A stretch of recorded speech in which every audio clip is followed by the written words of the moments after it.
Esto es Roundup, un herbicida para grandes trabajos. Este es el nuevo. Veo que en ese pone biodegradable. Es el antiguo.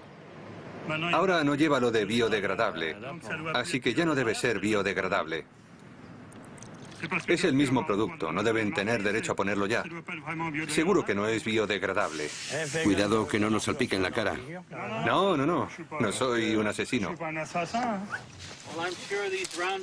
Estoy seguro de que esta soja Roundup Ready ya está lista para cosechar.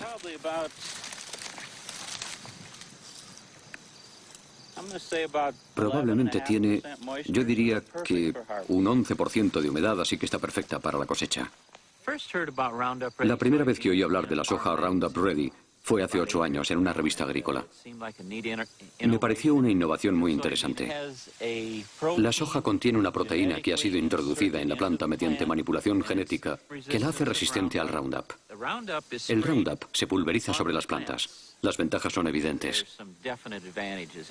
Si busca en mis campos, no encontrará malas hierbas. Siga las instrucciones de empleo. Roundup no implica riesgo alguno para los seres humanos, animales domésticos y su medio ambiente. Marca registrada de Monsanto. Fabricado en Bélgica. Si ves caracoles, no los rocíes porque entonces no se podrán comer. Y ten cuidado con las fresas. Animo a todos los agricultores europeos a conocer la tecnología Roundup Ready. Francamente es muy buena para el medio ambiente. Es un sistema sostenible, así que pruébenlo.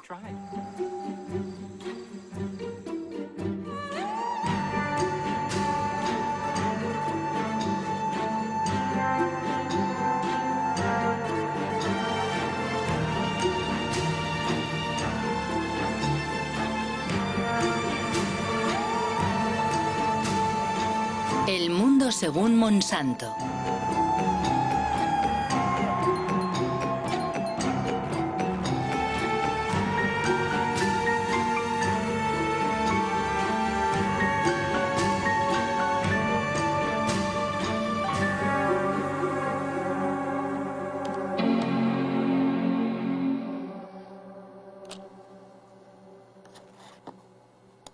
Monsanto. Llevo 20 años recorriendo el mundo y en todas partes he oído hablar de esta multinacional estadounidense. Y la verdad no siempre bien. Deseando saber más, he navegado durante meses por la red, encajando pacientemente las piezas del rompecabezas.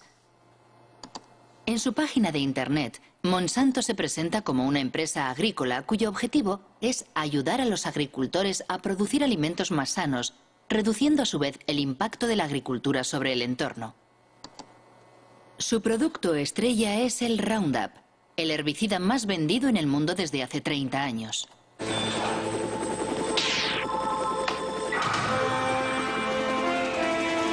Una aplicación y se acabaron las malas hierbas. Roundup. Monsanto es igualmente líder mundial en biotecnología. El 90% de los OMG, organismos modificados genéticamente o transgénicos, cultivados en el planeta son suyos. La gran mayoría fueron manipulados genéticamente para que fueran resistentes a las emisiones de Roundup, como por ejemplo la soja Roundup Ready, literalmente lista para el Roundup.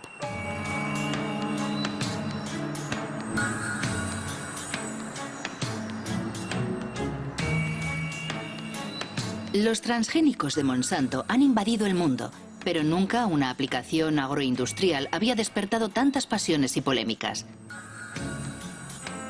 ¿Por qué? ¿Cuáles son los riesgos de los OMG? ¿Y puede el pasado de la empresa aclarar lo que realmente es o pretende ser en la actualidad? Fundada en 1901 en San Luis, en el estado de Missouri, Monsanto no ha sido siempre una empresa agrícola. Fue en primer lugar una de las mayores empresas químicas del siglo XX. La química trabaja para usted, al igual que Monsanto trabaja para usted. Monsanto. La química creativa hace maravillas para usted. Las maravillas cantadas por la publicidad han hecho de Monsanto una de las empresas más polémicas de la era industrial. Agente naranja. Aspartamo.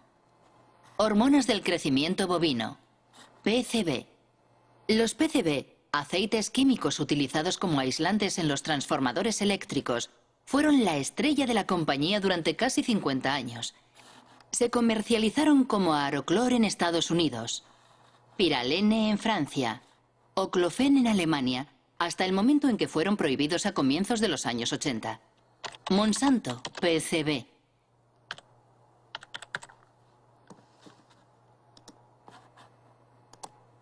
Un artículo de Washington Post de 2002. Monsanto ocultó durante décadas la contaminación por PCB. Ocurrió en Anniston, en el estado de Alabama.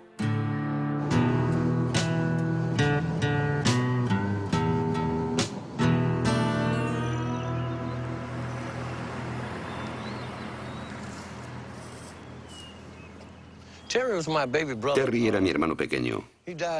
Murió en 1971 de un tumor cerebral, cáncer de pulmón y una enfermedad coronaria. Tenía 16 años. En los últimos 3 años he perdido a la mayor parte de mis amigos. Murieron a causa de enfermedades como el cáncer, la diabetes, la hepatitis, todas enfermedades relacionadas con los PCB.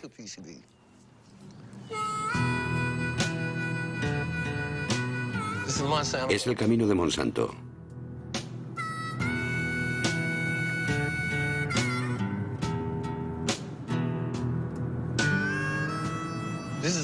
Aquí solo viven negros. Siguen viviendo aquí a pesar de que todas las casas están contaminadas. Hace 6 meses descontaminaron ese jardín de allí.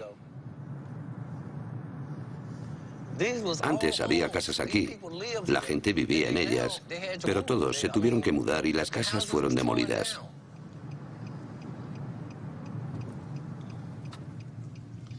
Esta es la casa donde murió mi hermano. Yo crecí en ella.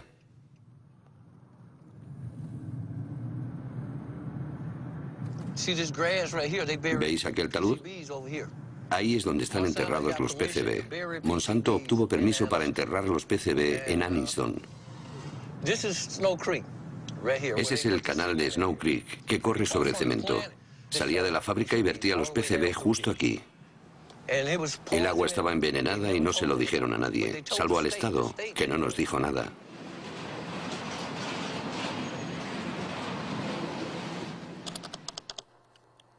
PCB, Monsanto sabía. ¿Pero qué sabía exactamente? Una organización de defensa del medio ambiente de Washington, dirigida por el ecologista Ken Cook, ha hecho públicos los archivos internos de la firma. La mayoría están clasificados como confidencial. Destruir después de leer. Un documento de 1937. La exposición a los PCB provoca efectos tóxicos en todo el organismo y erupciones cutáneas de tipo acné. 1961. Tras la ruptura de una tubería en una fábrica que usaba PCB, 2 obreros desarrollan síntomas de hepatitis.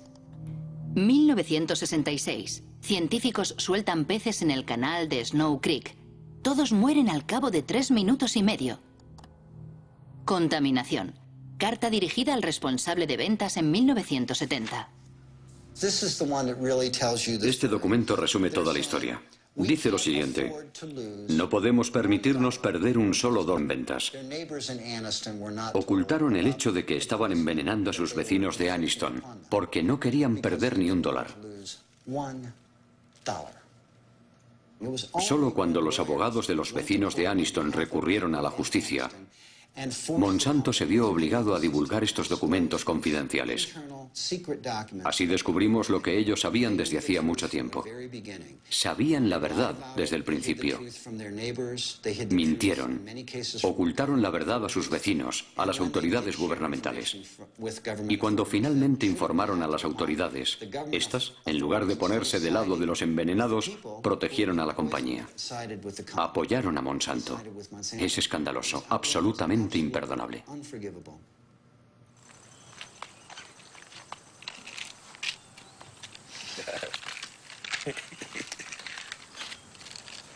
¿Esta es toda tu medicación?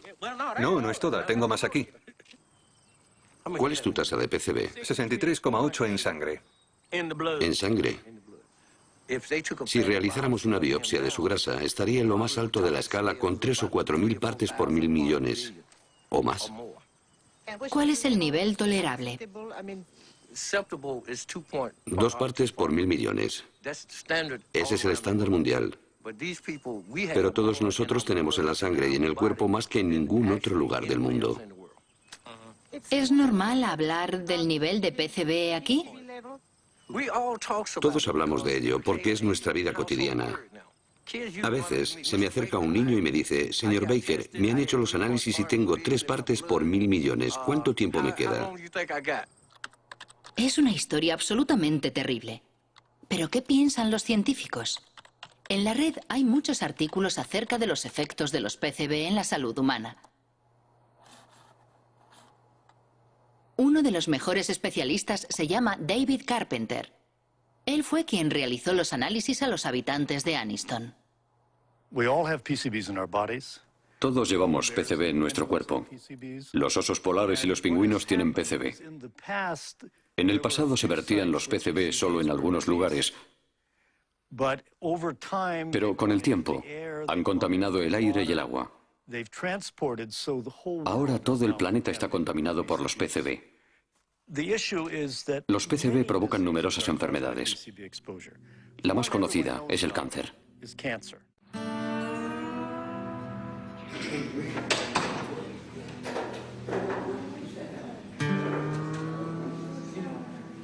Mis análisis dicen que tengo 202 partes por 1.000 millones en mi sistema. Las mujeres contaminadas por PCB dan a luz a hijos con un coeficiente intelectual reducido. 29,6. Los PCB reducen el funcionamiento de la glándula tiroides. 1.800. Los PCB alteran las hormonas sexuales. Morir, dejadme morir.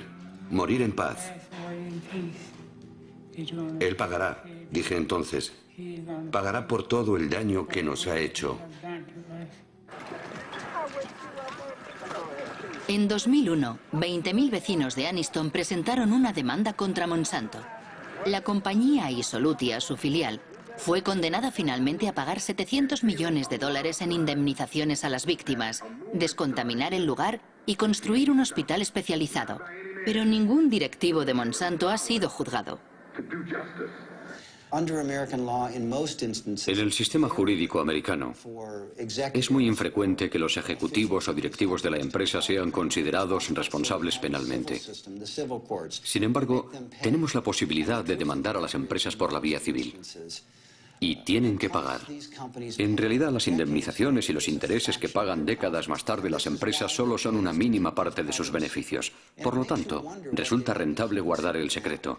Nos preguntamos qué secretos estarán ocultándonos ahora. Nunca podremos confiar en que una gran empresa como Monsanto nos diga la verdad sobre un producto o un problema de contaminación. Jamás. No podemos confiar en Monsanto, dice Ken Cook. Y si tomamos como ejemplo el Roundup, el herbicida favorito de los jardineros y agricultores, ¿qué es exactamente? Es el nombre comercial dado por Monsanto al glifosato, un herbicida no selectivo o total, porque destruye todas las plantas. Lanzado al mercado en 1974, obtuvo un éxito fulgurante porque Monsanto afirmó siempre que era biodegradable y bueno para el entorno. Le presentamos Roundup, el primer herbicida biodegradable. Destruye las malas hierbas desde el tallo a las raíces y no contamina la tierra ni el hueso de Rex. Roundup, el herbicida con el que da gusto quitar las malas hierbas. Roundup, biodegradable. Ken Cook tiene razón. La empresa ha sido condenada 2 veces por publicidad engañosa. La primera en Nueva York, en 1996. La segunda en Francia, el año pasado. Los jueces consideraron que las menciones biodegradable, deja el suelo limpio y respeta el medio ambiente eran mensajes publicitarios engañosos. Más aún considerando que según los estudios realizados por el propio grupo Monsanto, solo se consigue un nivel de degradación biológica del 2% después de 28 días. He ahí la razón por la que biodegradable ha desaparecido recientemente de los bidones. Pero eso no es todo. Numerosos estudios científicos demuestran que el Roundup es altamente tóxico. Un ejemplo, el Roundup provoca alteraciones en la división celular. Un estudio del profesor Robert Bellet.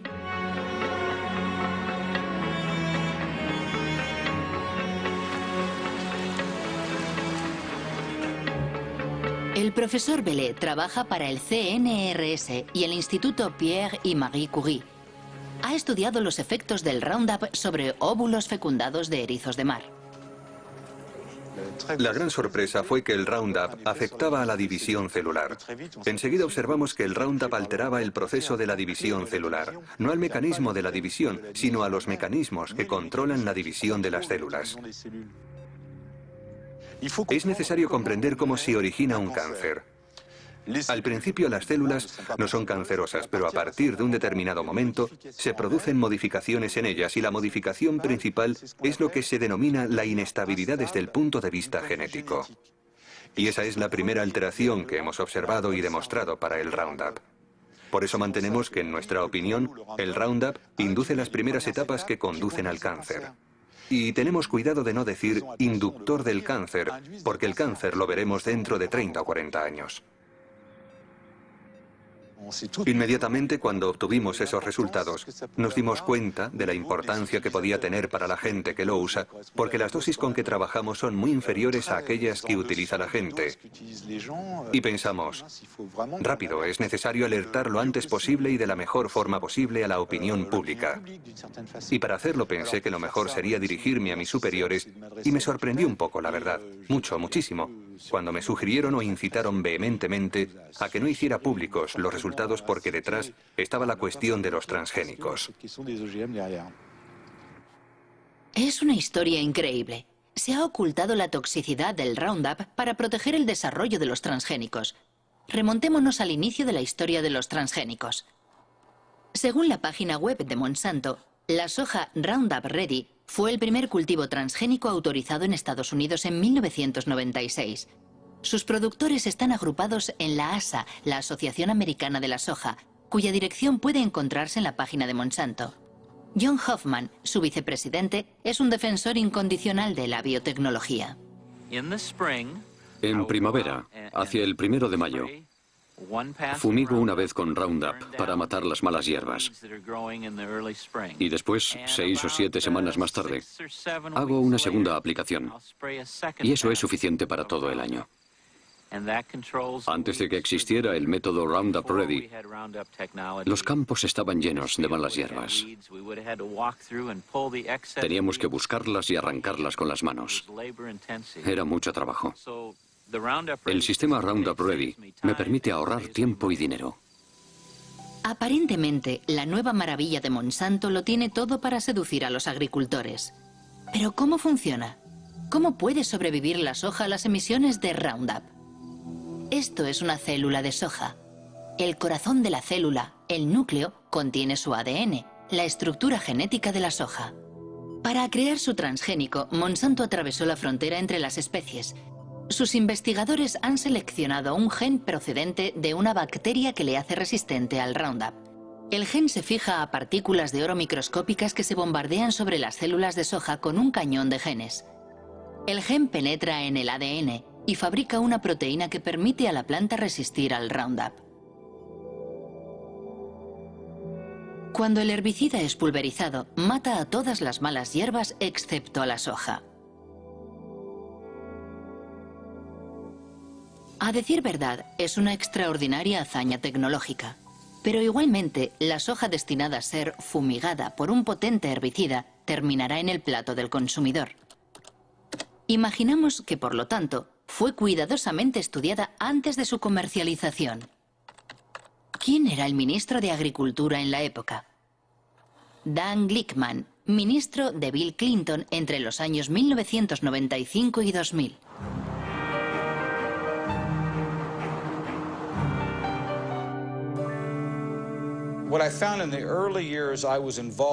Al inicio de mi mandato, Existía un amplio consenso agroalimentario en el seno del gobierno de Estados Unidos. Quien no bajara la cabeza ante el desarrollo rápido de la biotecnología y de los cultivos transgénicos era considerado como alguien contrario a la ciencia y al progreso.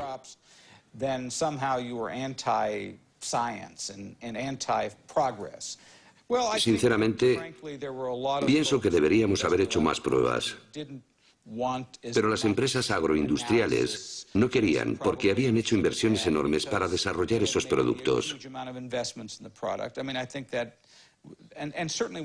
Y como responsable del organismo regulador de la agricultura, sufrí muchas presiones para que, digámoslo así, no fuera demasiado exigente. La única vez que me atreví a hablar durante el mandato de Clinton, recibí un buen tirón de orejas, no solo por parte de la industria, también por la gente del gobierno. De hecho, pronuncié un discurso en el que decía que era necesario estudiar con mayor rigor la regulación de los transgénicos. Y había personas dentro del gobierno Clinton, sobre todo en el área de comercio exterior, que se enfadaron conmigo. Me dijeron, ¿cómo puedes, tú que trabajas en agricultura, poner en duda nuestro sistema de regulación? Hasta aquí todo está claro. En Estados Unidos, el ministro de Agricultura no da la talla ante los intereses de las multinacionales. Pero, ¿cómo están regulados los transgénicos en Estados Unidos? El texto más importante ha sido publicado por la FDA, la Food and Drug Administration, la agencia encargada de la seguridad de los productos alimentarios y de los medicamentos. Título: Alimentos derivados de nuevas variedades de plantas. Fecha: 29 de mayo de 1992. Principio 1. Los alimentos obtenidos por modificación genética están sometidos a la misma regulación que los obtenidos mediante el cruce tradicional de plantas. Resumiendo, la FDA decidió no crear una categoría especial para los transgénicos. Para más preguntas, dirigirse a James Mariansky, quien entonces dirigía el Departamento de Biotecnología.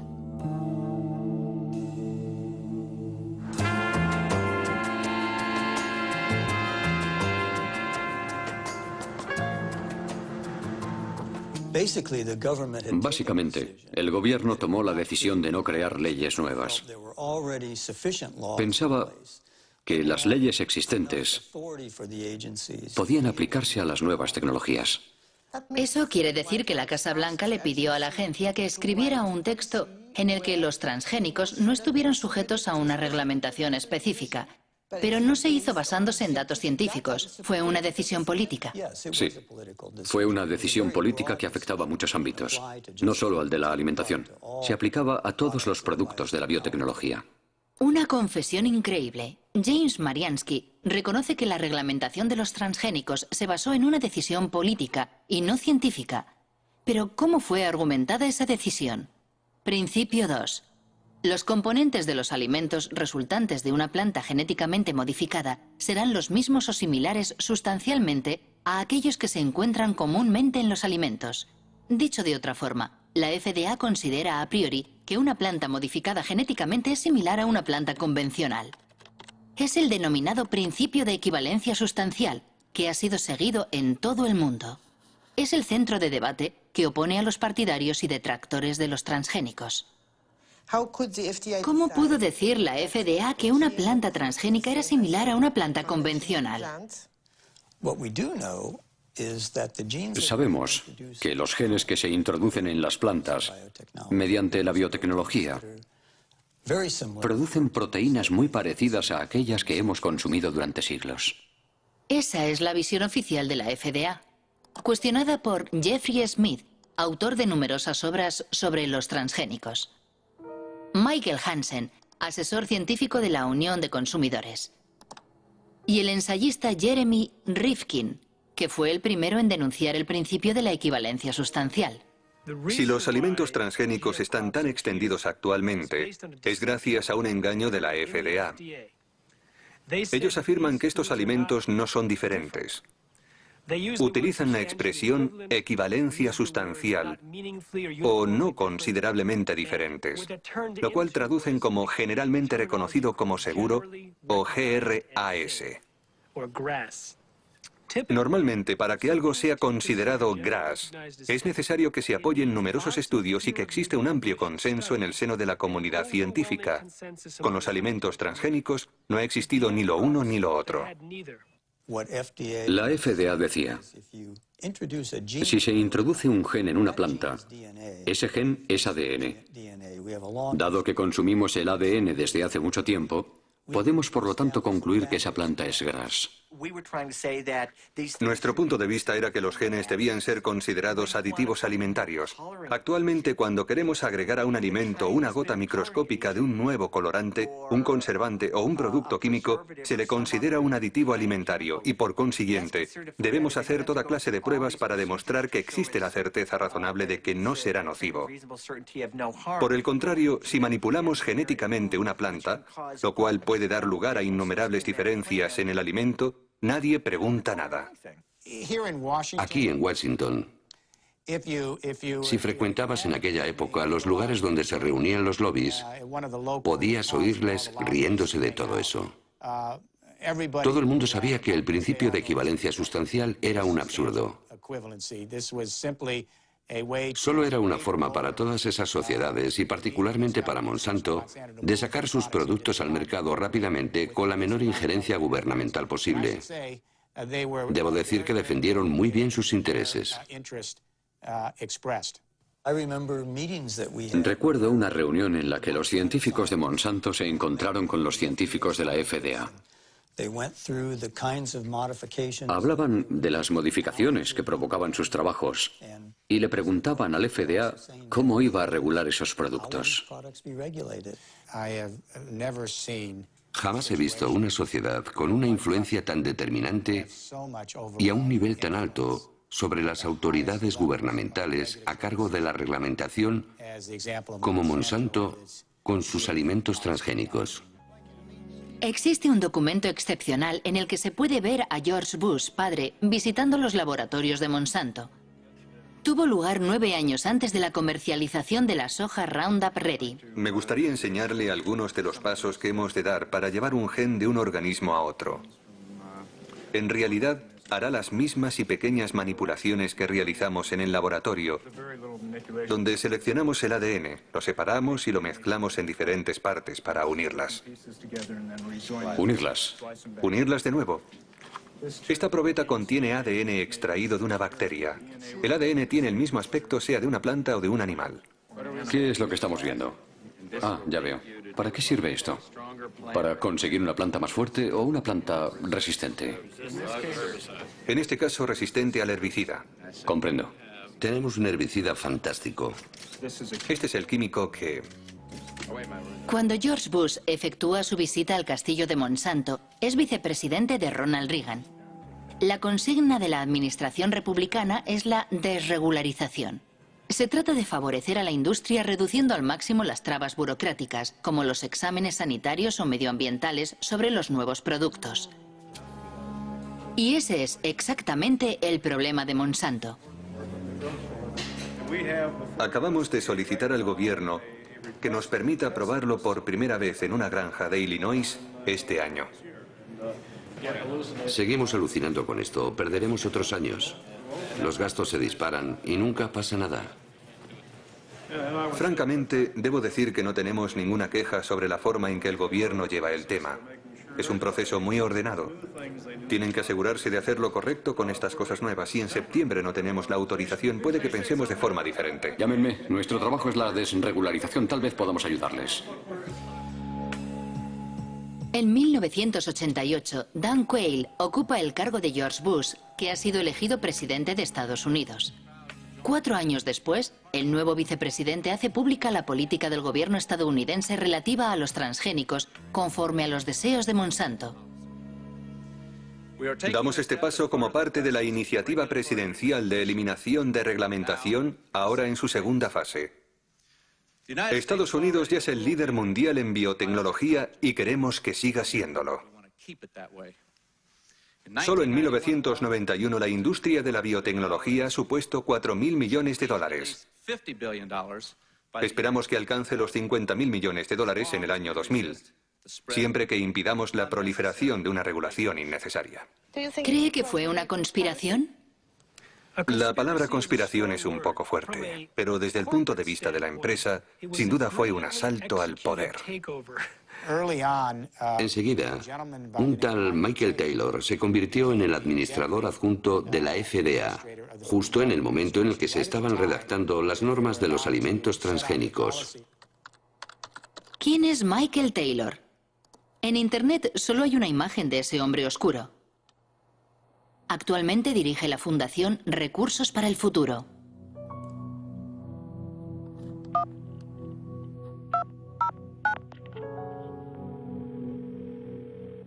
Hola, soy Marie-Monique Robin. Hola, soy Mike Taylor. Quisiera preguntarle sobre su papel cuando trabajaba en la FDA. Antes de ser contratado por la FDA, usted fue abogado de Monsanto durante 7 años, ¿no es así? Bueno, era socio de un bufete de abogados del cual Monsanto era cliente y trabajé en algunos asuntos de Monsanto, sí. Ajá. Aparentemente, si lo que he leído es cierto, la FDA creó un cargo nuevo para usted, jefe de la Comisión de Reglamentación. Bueno, ¿Se trataba de una necesidad específica de la FDA en aquel momento debido a los nuevos transgénicos? yo no tuve nada que ver con los alimentos transgénicos, nada en absoluto. Yo no fui el creador de esa política, pero eso es, simplemente, eso es falso. Llegó a la FDA en julio de 1991. Hasta esa fecha había trabajado en el bufete de abogados King y Spalding. Entre sus clientes se contaba no solo Monsanto, también el IFBC, el Comité Internacional de los Alimentos y la Biotecnología. Escribió un documento para el IFBC explicando la manera en la que al Consejo le gustaría que se reglamentaran los alimentos transgénicos. Si comparamos la propuesta de Michael Taylor para el IFBC y el texto publicado por la FDA, son muy parecidos. Si él no es el autor del reglamento, entonces alguien cogió su documento y lo modificó levemente antes de publicarlo. El señor Taylor era entonces el comisario adjunto y fue él quien dirigió el proyecto. Él era el jefe, el autor del reglamento, el responsable de llevar el proyecto a buen término. Monsanto supo llevar perfectamente el juego político y legal. Desempeñó un papel clave en la aprobación de la comercialización de las hormonas de crecimiento bovino y en la manera en que el gobierno americano ha administrado la biotecnología. Michael Hansen acaba de mencionar la hormona del crecimiento bovino. ¿De qué se trata? Al parecer es una hormona transgénica que se le inyecta a las vacas para aumentar su producción láctea un 20%. Lo mínimo que se puede decir es que no le gusta a todo el mundo. La hormona es una amenaza para nuestra salud. Veneno mortal. Manipulación. Bautizada como RBGH, hormona recombinante de crecimiento bovino, el producto es comercializado por Monsanto desde 1994 con el nombre de Posilac.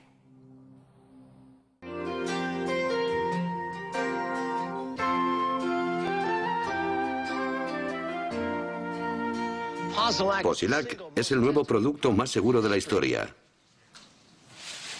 Pronto comprobará los espectaculares resultados que Posilac le ofrece.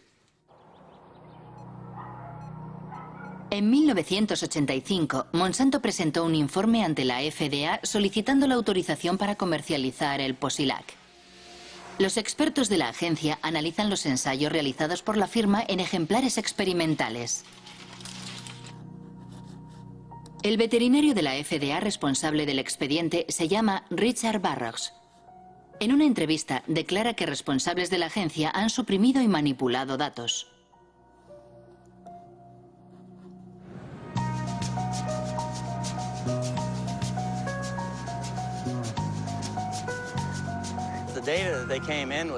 Los datos científicos que la empresa enviaba no tenían en cuenta las necesidades de los productores de leche.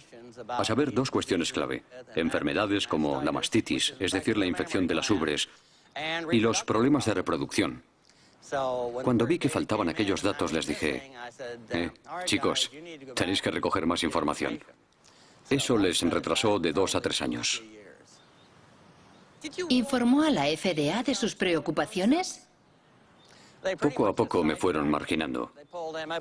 Mi jefe puso a sus colaboradores a cargo del expediente y yo tuve cada vez menos acceso a los datos, incluidas cosas que había pedido personalmente, como los estudios sobre la mastitis. Me convertí en un obstáculo, así que decidieron eliminarme y apartarme del trabajo. Hasta que finalmente me despidieron. Me acompañaron hasta la puerta y allí se terminó todo para mí. ¿Recibió amenazas? Sí, de los abogados de Monsanto.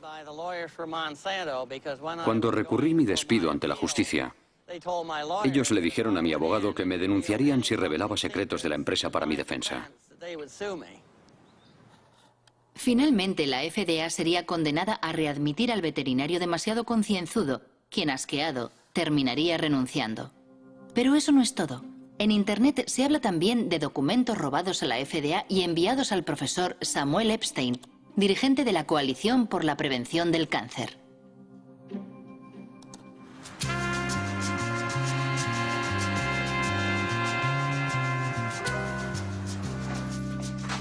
En 1990, el profesor Epstein publica un artículo en The Milkweed, una revista de referencia especializada en leche que dirige el periodista Pete Hardin.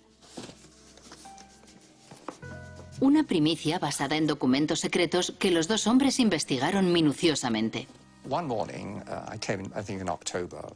Un día encontré en la oficina una caja enorme llena de documentos enviada desde Washington por un remitente anónimo.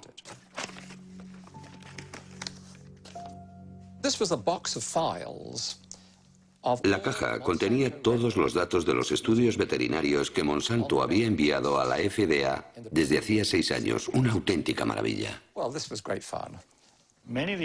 La mayor parte de los documentos son originales, con la frase información interna y confidencial que no puede ser reproducida, revelada o enviada fuera de la empresa sin la debida autorización. Justo lo que un periodista de investigación desea publicar.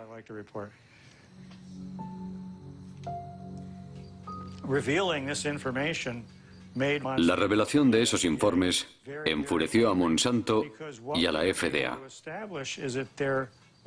Nosotros demostramos que los cambios fisiológicos observados en los animales tratados con la hormona eran dramáticos.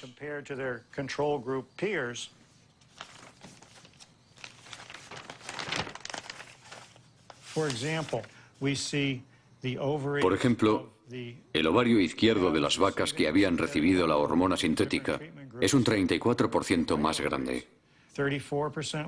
Hasta un 42 o un 44% según los grupos. Más aún, los informes demuestran que los animales tratados tienen graves problemas para reproducirse. Los datos son concluyentes. Nosotros proporcionamos los datos sin procesar y procesados, datos contrastados no por nosotros para su verificación. Las autoridades sanitarias que han analizado la somatotropina bovina han comprobado que no existe ningún riesgo para los consumidores. Para Monsanto, la hormona no solo no representa ningún problema, sino que solo conlleva beneficios para el consumidor. Como la composición química de la leche no es alterada por el Posilac, sus propiedades y su gusto no cambian.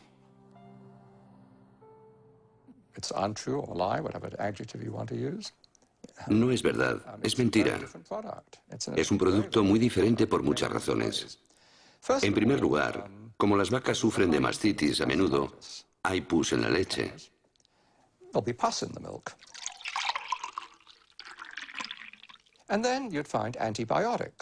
Además, debido al tratamiento de la mastitis, se encuentra una gran cantidad de antibióticos en la leche. Por último, se ha observado un aumento importante del llamado IGF-1, el factor insulina de crecimiento. Desde los años 80, unos 60 estudios han demostrado que existe una relación directa entre un nivel elevado de IGF-1 y el cáncer de mama, de colon y de próstata. Es una historia absolutamente asombrosa. ¿Hubo otros países que autorizaran la RBGH? Al parecer, la hormona fue prohibida en Europa y Canadá. En Canadá también. La Agencia de la Salud de Canadá suele calcar sus decisiones de la FDA. RBGH. Escándalo en Santé, Canadá. Monsanto acusado de intento de soborno. En octubre de 1998, 3 científicos de Santé, Canadá, declararon ante una comisión del Senado por oponerse a la comercialización de la hormona transgénica. El escándalo ha sido descubierto por el Dr. Shiv Chopra, un whistleblower, en inglés, alguien que da la voz de alarma.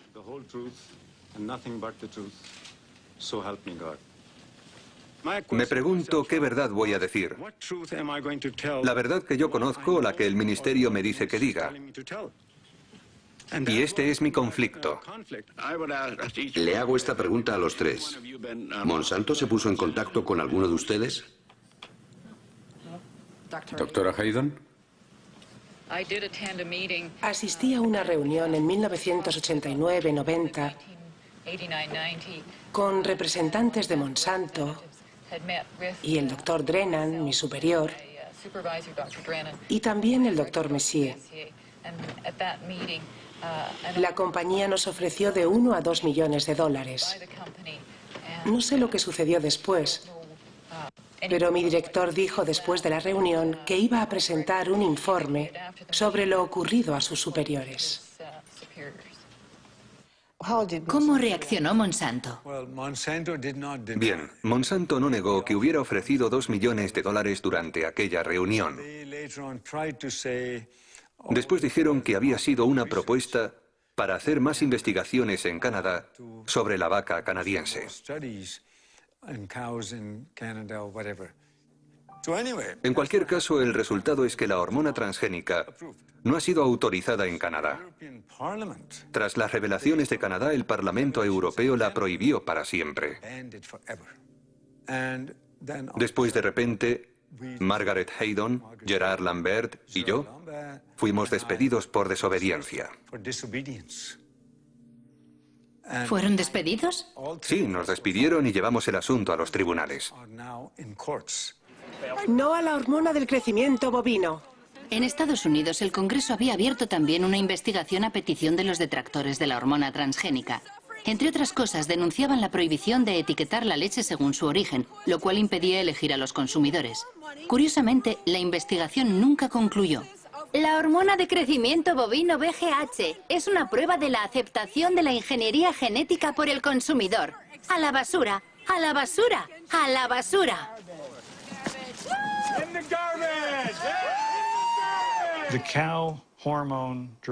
La hormona del crecimiento bovino representa la primera aplicación de la biotecnología en la producción de alimentos. Y Monsanto es una multinacional muy poderosa con muchos contactos en las altas esferas del Estado. Para el gobierno federal, el desarrollo de la biotecnología supone una apuesta tan importante que prefiere ignorar estas cuestiones, digamos secundarias, que son la salud de las vacas o de los consumidores. La razón por la cual la FDA ha autorizado la comercialización del RBGH es que numerosos antiguos empleados de Monsanto ocupan puestos clave en la FDA. Entraron en la agencia para conseguir que ésta aprobara el producto. Es lo que llaman las puertas giratorias, con un efecto de doble hélice. ¿Puertas giratorias? Sí, las puertas giratorias. No solo en agricultura hay puertas giratorias. Las hay en muchos sectores. Donald Rumsfeld fue director general de Shell, una filial de Monsanto. El antiguo embajador estadounidense de Comercio Exterior, Mickey Cantor, fue consejero de administración de Monsanto. Clarence Thomas, juez de la Corte Suprema, trabajó para Monsanto. Monsanto, puertas giratorias, en francés las sillas musicales. Estado de la cuestión no exhaustivo en 1999. Linda Fisher pasa de la EPA a la Agencia de Protección Ambiental a Monsanto. Michael Friedman de la FDA a Monsanto. Marshall Hale y Josh King de la Casa Blanca a Monsanto. Margaret Miller de Monsanto a la FDA. William de Ruckelshaus de la EPA a Monsanto. Sin olvidar a Michael Taylor, que ha hecho varias veces el camino de ida y vuelta. Una vez terminada su misión en la FDA, ¿fue nombrado vicepresidente de Relaciones Públicas de Monsanto? Sí. ¿Para usted no existe el conflicto de intereses? No. No. Y de nuevo, las reglas son las reglas. Y yo jugué según las reglas. Considero que en términos de aceptación pública ha sido un error tras otro. Cuando intentas tener una estrategia para que el público comprenda y acepte una nueva tecnología, el hecho de que la primera aplicación esté relacionada con la leche, de la cual producimos más de la que necesitamos, ayuda a crear un clima de... Sospecha. Sospecha. Creo que la idea de que las compañías no estén obligadas en todos los casos de alimentación transgénica a contar con la autorización de la FDA, a diferencia de lo que ocurre en Europa, creo que eso, para la confianza del público, desde la perspectiva del consumidor, no es un sistema suficiente. Personalmente dije que el Congreso debía cambiar la ley. El Congreso debería crear un sistema de notificación obligatorio que asegure que todos los productos sean supervisados por la FDA y que la FDA certifique la seguridad de todos los productos. Una declaración sin duda muy interesante. Al parecer, Michael Taylor se arrepiente de la normativa que él mismo firmó en 1992. ¿Qué pensaban los científicos de la FDA? ¿Existía un consenso sobre la regulación de los transgénicos? Documentos internos demuestran que la agencia ignoró las inquietudes de sus propios científicos. Firmado Steven Drucker.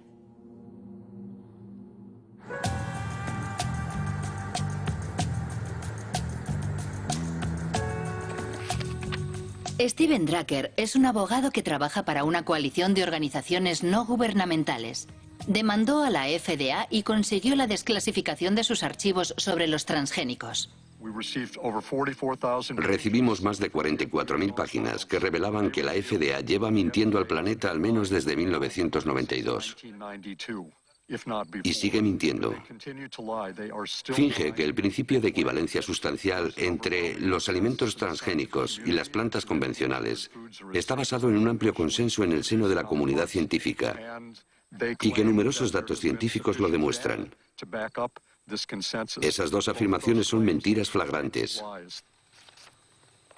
Por ejemplo, el doctor Luis Privil, del Departamento de Microbiología de la FDA, ha escrito: hay una enorme diferencia entre los efectos inesperados que pueden provocar las plantas tradicionales y los alimentos transgénicos.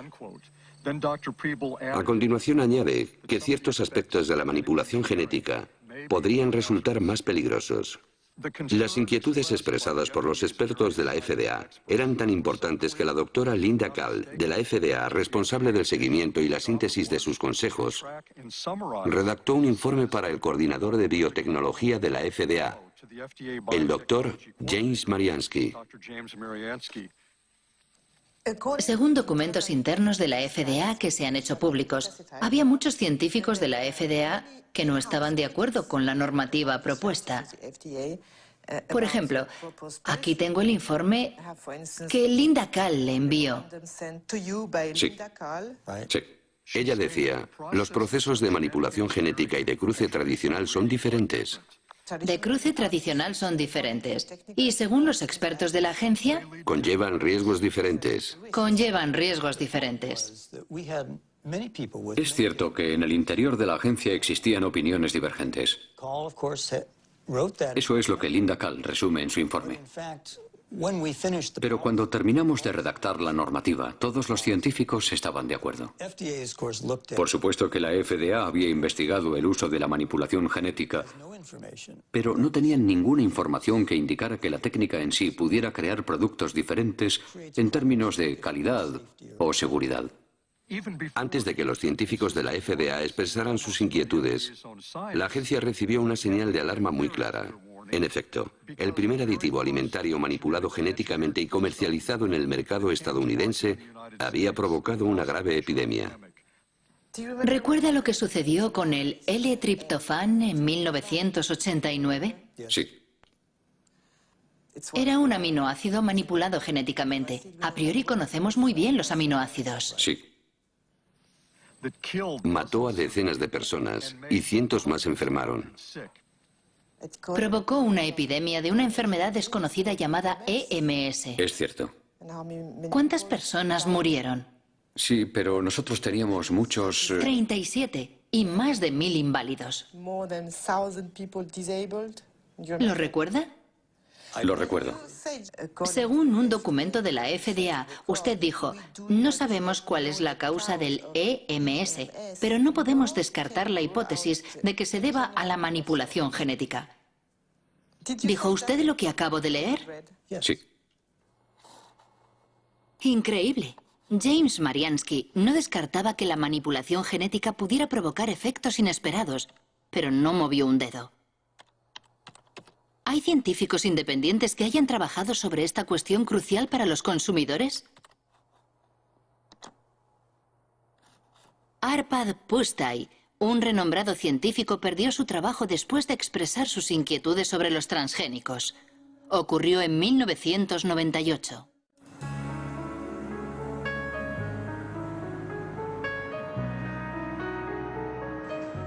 Arpad Pusztai trabajaba para el Instituto Rowlett, en Escocia, y había dirigido un estudio sobre las patatas transgénicas por encargo del Ministerio de Agricultura. El presupuesto de más de 2 millones de euros movilizó a 30 investigadores durante 2 años para preparar la llegada de los transgénicos a Gran Bretaña. Todos estábamos entusiasmados. Yo estaba entusiasmado. El ministerio pensaba que si hacíamos ese estudio, examinando todos los aspectos, aquello serviría de apoyo a los alimentos transgénicos. Cuando llegara el momento de comercializar los productos, podrían decir que el mejor laboratorio de nutrición europeo había comprobado que no existía ningún problema. Arpad Pusztai es especialista en lectinas. Son proteínas que tienen una función insecticida y que protegen a las plantas contra los pulgones. Los científicos del Instituto Rowlett crearon patatas resistentes al pulgón insertando un gen del narciso de las nieves que produce la famosa lectina. Antes, habían verificado que las lectinas, en su estado natural, no son peligrosas para la salud. Las patatas transgénicas fueron probadas en ratas. Constatamos 2 efectos. En primer lugar, la proliferación de células en el estómago, lo cual no es bueno. Yo no digo que sea canceroso, pero puede facilitar el desarrollo de tumores causados por los productos químicos.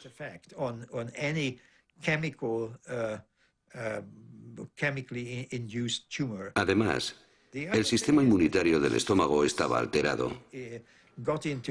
No sabemos si eso es bueno o malo, pero en cualquier caso, el organismo trataba a las patatas como cuerpos extraños.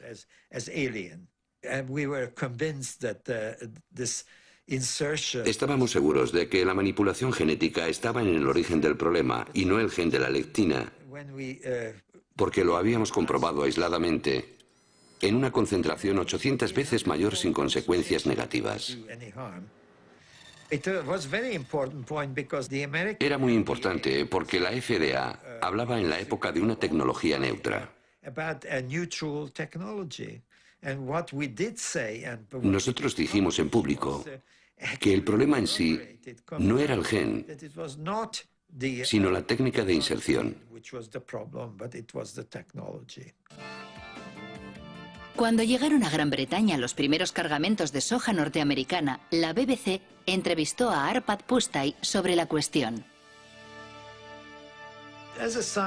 Como científico que trabaja en este campo,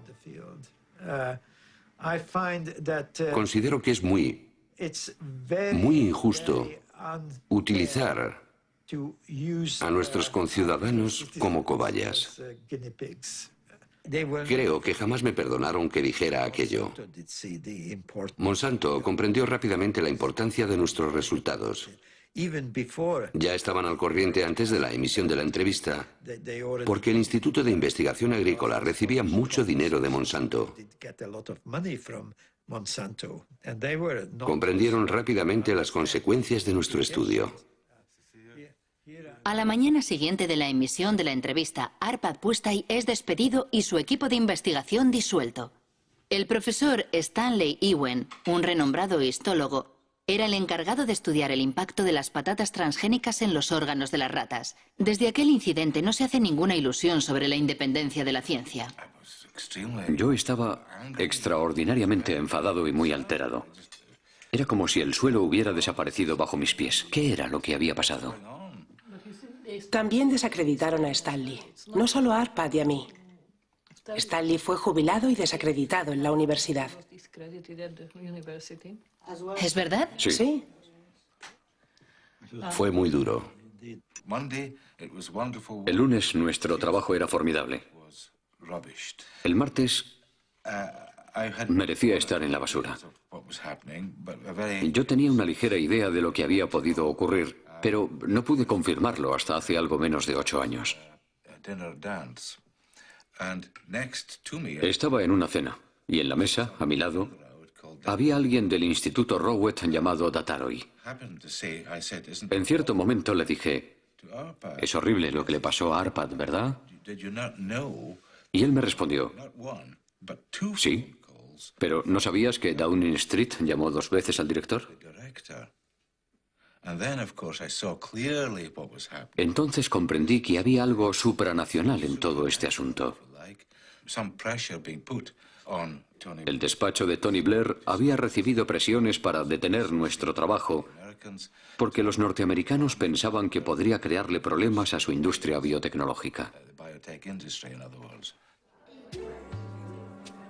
El caso de Arpad Pusztai provocó un rechazo masivo a los alimentos transgénicos en Gran Bretaña, apoyado por Greenpeace. Hasta tal punto que un año después, Robert Shapiro, presidente de Monsanto, aceptó participar en una teleconferencia organizada por la Asociación Ecologista. Es el único documento filmado que existe del antiguo presidente que había inclinado la compañía al área de la biotecnología, lanzando un nuevo lema: alimento, salud y esperanza. Monsanto hizo grandes esfuerzos para imponer sus productos en todos los ámbitos con el apoyo pleno de las multinacionales fabricantes de alimentación, distribuidores, empresas de comunicación, agencias estatales e incluso gobiernos. No se comportan como una empresa que ofrece vida y esperanza, sino como matones que intentan imponer sus productos. Sí, soy un matón, pero me parece que no soy un matón con éxito. Me gustaría empezar señalando que la biotecnología es una herramienta. La biotecnología en sí misma no es ni buena ni mala. Puede usarse bien o muy mal. Los productos que están en el mercado han sido comprobados por los órganos de vigilancia que la sociedad ha establecido con el fin de asegurar no solo su seguridad, también la seguridad medioambiental de esos productos.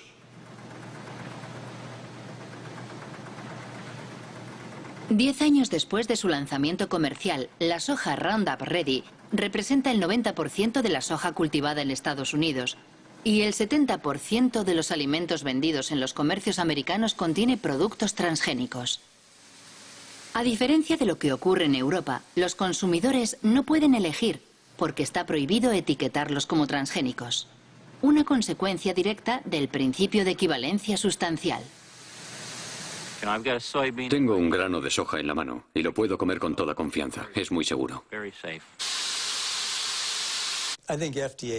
Creo que la FDA confía en que esta soja es tan segura como las demás variedades. ¿Cómo puede estar tan segura la agencia? Se basa en los datos que la empresa proporcionó a la FDA y que han sido evaluados por los científicos de la agencia. A ninguna empresa le interesa realizar un estudio para, a continuación, ocultar los resultados.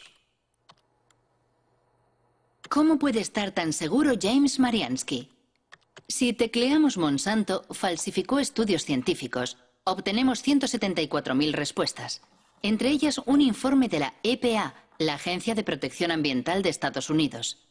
Monsanto habría falsificado investigaciones sobre los efectos cancerígenos de la dioxina.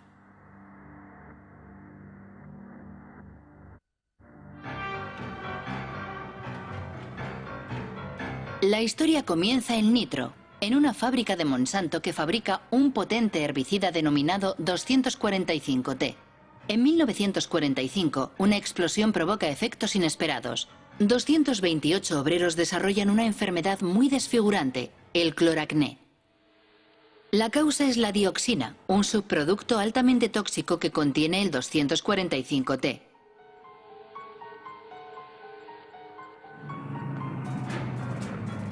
El 245T era el componente principal del agente naranja, el defoliante empleado por el ejército americano en la guerra de Vietnam. En los años 60, 40 millones de litros de agente naranja fueron arrojados en el sur del país, es decir, 400 kilogramos de dioxina pura. 3 millones de personas fueron contaminadas, entre ellas miles de soldados americanos. 40 años después de la guerra, la dioxina continúa causando víctimas. Se dice que actualmente el veneno provoca cáncer y graves alteraciones genéticas.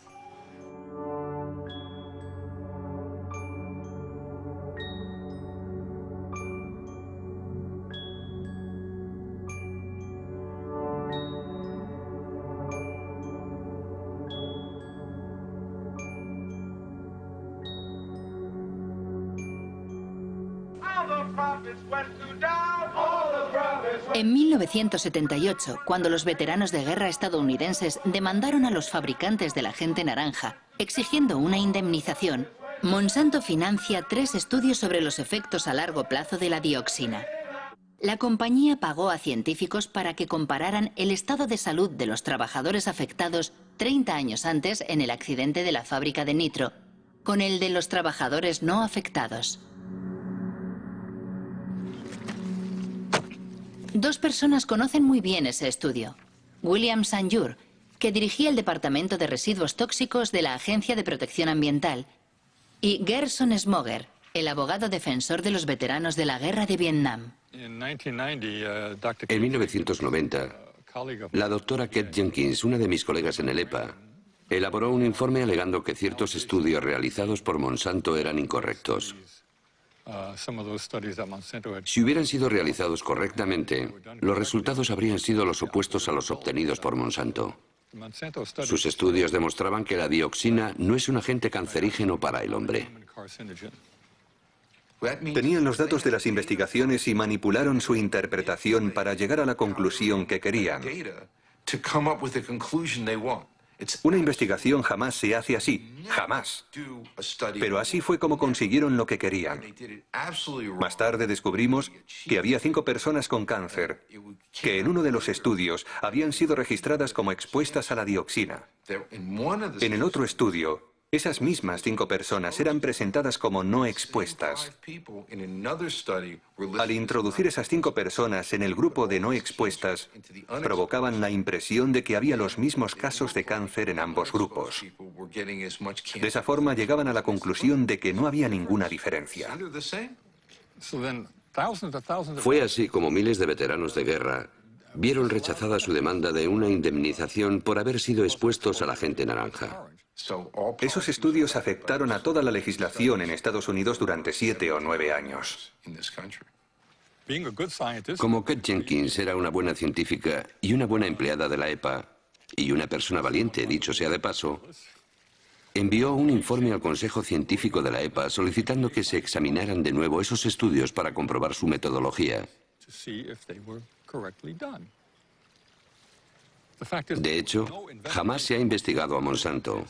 Nadie investigó esos 2 estudios, nadie. La única investigación que se llevó a cabo fue sobre Kate Jenkins, la persona que dio la voz de alarma. Su vida se convirtió en un infierno. La acosaron, la obligaron a cambiar de trabajo, la persiguieron. ¿Cree a Monsanto cuando dicen que sus transgénicos no representan ningún problema para la salud? No me creo ni una palabra de lo que dice esa empresa, nada. Todo lo que dicen debe ser minuciosamente verificado por personas independientes, con la condición de que sean competentes y realmente independientes. Efectivamente, para demostrar la inocuidad de la soja Roundup Ready, Monsanto realiza un estudio que se publicó en 1996 en una revista científica importante. Supuestamente, medía los efectos de la soja transgénica sobre la salud de los animales, en especial sobre las ratas. El estudio fue cuidadosamente desmenuzado por un científico danés ya fallecido, el noruego Ian Prime.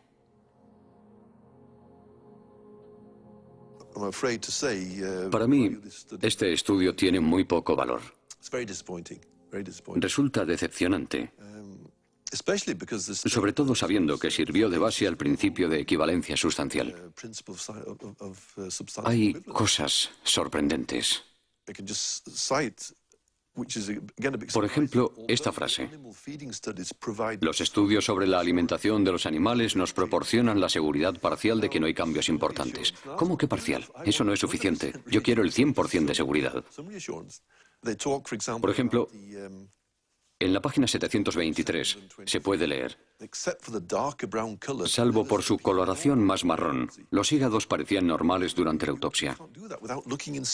¿Cómo se puede decir eso sin estudiar el interior del hígado? Sin estudiar las muestras al microscopio para ver si no hay diferencias. Además, usaron ratas viejas. Cuando se quieren ocultar los problemas, no hay nada mejor que coger animales adultos, porque son los jóvenes los que permiten observar si se ha producido alguna modificación. Podemos afirmar que se trata de mala ciencia, porque proporcionan muy pocos datos. ¿Intentó conseguir los datos originales del estudio sobre las ratas? Yo no, pero un colega sí. Fue muy largo y frustrante, porque tuvo que ir de despacho en despacho. Y finalmente, la respuesta fue negativa. Si no hay nada que ocultar, no debería ser un problema. Los datos deberían estar a disposición de todo el mundo para que se pueda trabajar con ellos. Pero cuando vemos que se ocultan los datos, todos sospechamos.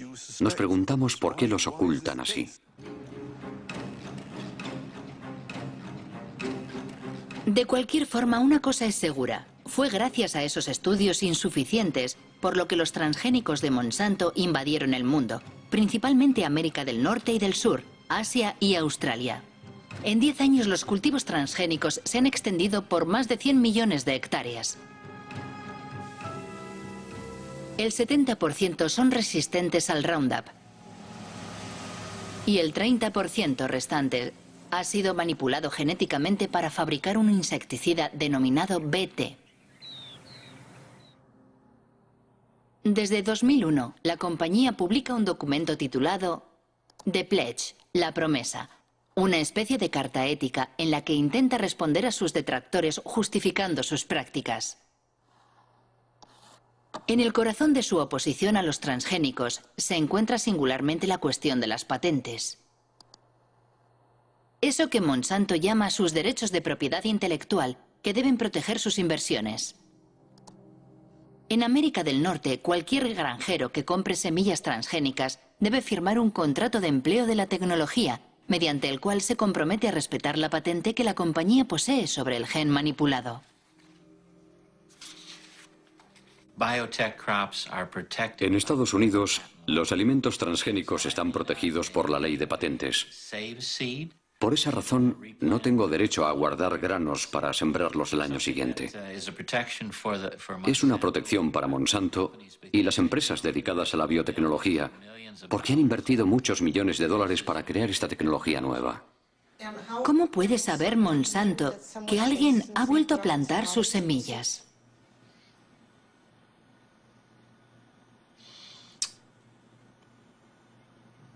No sé responder a esa pregunta.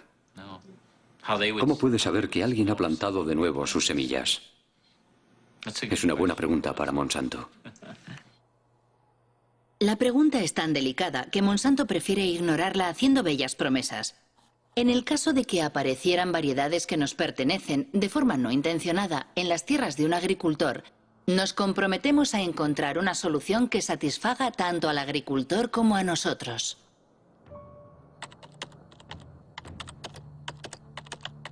Pero la realidad resulta mucho menos idílica. El Centro para la Seguridad Alimentaria de Washington ha publicado un estudio sobre los agricultores demandados por Monsanto por no respetar su patente sobre semillas. Se han contado al menos un centenar de procesos y numerosas quiebras. Entre las víctimas se cuenta Troy Rush, un agricultor de Indiana.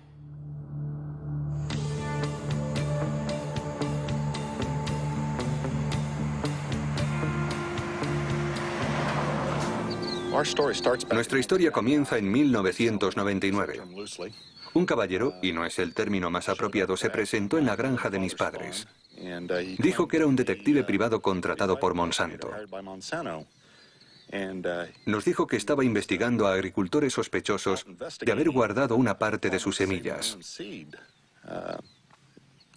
Nos preguntó directamente si ese era nuestro caso. Le contestamos que no, y le enseñamos las facturas de compra de herbicidas y grano. Incluso le dimos las direcciones de los vendedores para que lo comprobara personalmente, pero declinó nuestra invitación. Después de aquel incidente, Monsanto demandó a mi familia. Monsanto presentó documentos que, supuestamente, eran análisis de muestras recogidas en nuestra granja. Para obtener las muestras, Monsanto tuvo que entrar en nuestras tierras sin autorización y robarlas. Recuerdo que aquel año habíamos plantado 200 hectáreas de soja Roundup Ready. Era un contrato que teníamos con un productor de semillas para producir simiente. El contrato era muy preciso porque indicaba dónde íbamos a sembrar. Era muy fácil de comprobar y todo el mundo lo sabía. ¿Por qué negociaron un acuerdo amistoso con Monsanto? Al cabo de 2 años y medio, la familia estaba completamente destrozada a causa del estrés. Sus acciones amenazaban el trabajo de 5 generaciones. Si Monsanto hubiera ganado, lo habríamos perdido todo. Y ellos se lo habrían quedado todo. Todo. Buenos días. Buenos días, señor. ¿Cómo estás hoy, Troy? Bien, ¿cómo estás? ¿Cómo va todo? Bien. Troy Rush y David Runyon cultivan soja tradicional. Los dos han sido víctimas de lo que en Estados Unidos llaman la policía de los genes. Creada por Monsanto para imponer su ley en los campos, la policía de los genes siembra el terror en el campo norteamericano, donde se denuncian los métodos totalitarios de un mundo dominado por los transgénicos. Troy, me gustaría que vieras unas fotos. Mira lo que hice para impedirles que volvieran a entrar en mis tierras.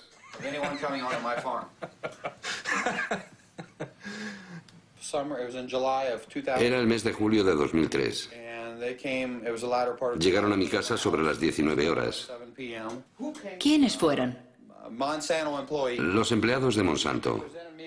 Me enseñaron su tarjeta de visita y me hicieron algunas preguntas sobre mis cultivos de soja, de maíz y sobre dónde vendía mi cosecha. Les dije, vale, se acabó la conversación. Las patentes lo han cambiado todo. Han destruido la confianza que existía entre vecinos. Personalmente, solo hablo y tengo amistad con 2 agricultores. ¿De verdad tienen miedo los agricultores? Por supuesto que tienen miedo. Es imposible defenderse de esa compañía. Han creado una industria cuyo único objetivo es destruir las vidas de los agricultores. Todo el mundo tiene miedo. ¿Tiene miedo de que le denuncie un vecino? Sí. ¿Sí? Sí, es sencillo. Solo hay que marcar el 1-800 Monsanto. No, perdón, 1-800 Roundup. Recuerdo que animaban a los agricultores a llamar a ese número gratuito para delatar. ¿Por qué hace todo eso Monsanto? Para controlarlo todo. ¿Las semillas? Sí. Quieren controlar la simiente. Quieren apoderarse de la vida. Se trata de la base de nuestra alimentación. Quieren apoderarse de la comida, de toda la alimentación. Entre 1995 y 2005, Monsanto adquirió una 50 de compañías semilleras en todo el mundo. Esas adquisiciones afectan a las semillas de soja, maíz, algodón, de trigo, pero también de legumbres, tomates, patatas y sorgo. Por doquier crece la inquietud por este monopolio que, a la larga, podría conducir a la desaparición pura y dura de todas las semillas no transgénicas. No es esa la opinión de Monsanto, que defiende los beneficios de la biotecnología, especialmente en los países en vías de desarrollo como India. Nuestros productos reportan importantes beneficios económicos no solo a los grandes productores, también a los pequeños. Por lo general ofrecen cosechas de mejor calidad y una rentabilidad más alta.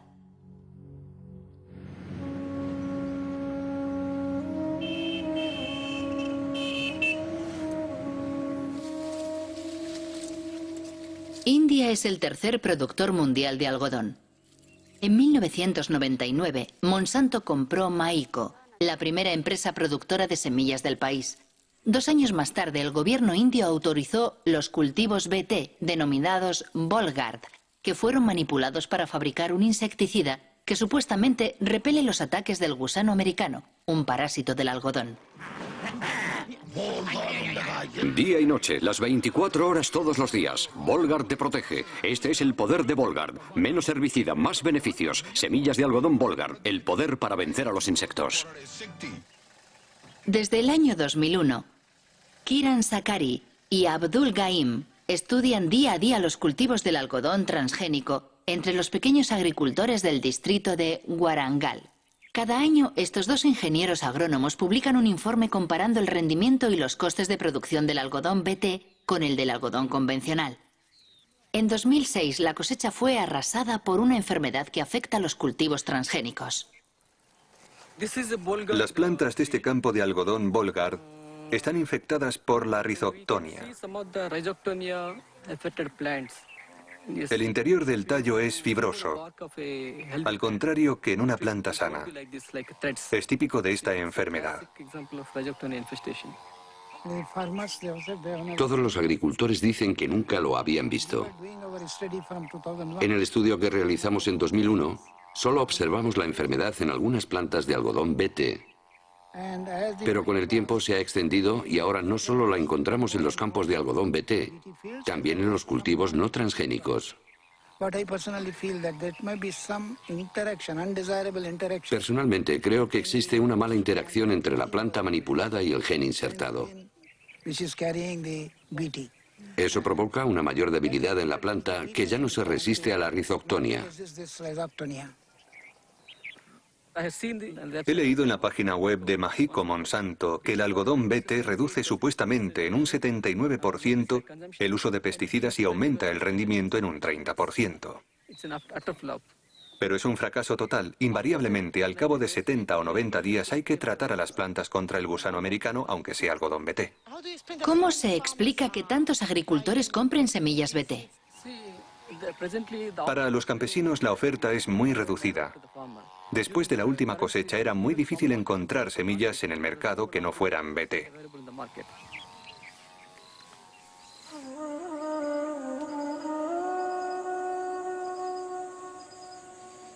Actualmente en India, Monsanto controla prácticamente la totalidad del mercado de simiente de algodón. Una manera de imponer sus semillas transgénicas 4 veces más caras que las semillas convencionales. Para conseguirlas, los campesinos se ven obligados a empeñarse con intereses de usura. Si la cosecha es mala, van a la quiebra. Es una espiral infernal que está diezmando las aldeas indias.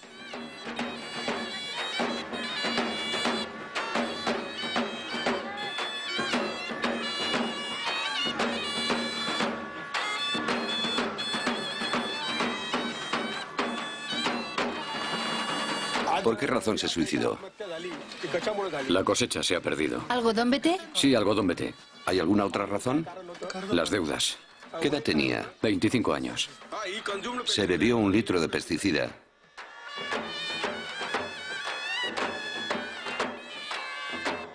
¿Es el primer suicidio en la aldea? No. El segundo.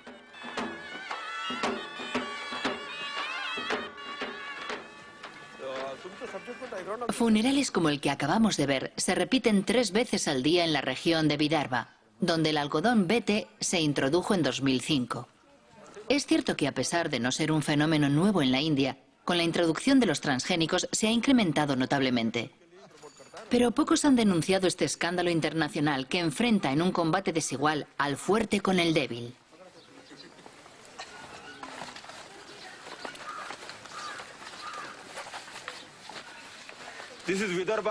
En las zonas de Vidarbha, donde se cultiva el arroz, se producen pocos suicidios. Esta es la zona donde se cultiva el algodón. El resultado del algodón BT es que el primer año hubo 600 suicidios entre junio de 2005 y junio de 2006. El segundo año, tan solo 6 meses después, ya llevamos 680 suicidios. Es un desastre. Sí, es un desastre completo. El problema reside en que los alimentos transgénicos hacen que los agricultores dependan completamente de las fuerzas del mercado. No solo tienen que pagar la simiente más cara, también tienen que comprar abonos. Además, el consumo de insecticidas no se reduce. Es mentira.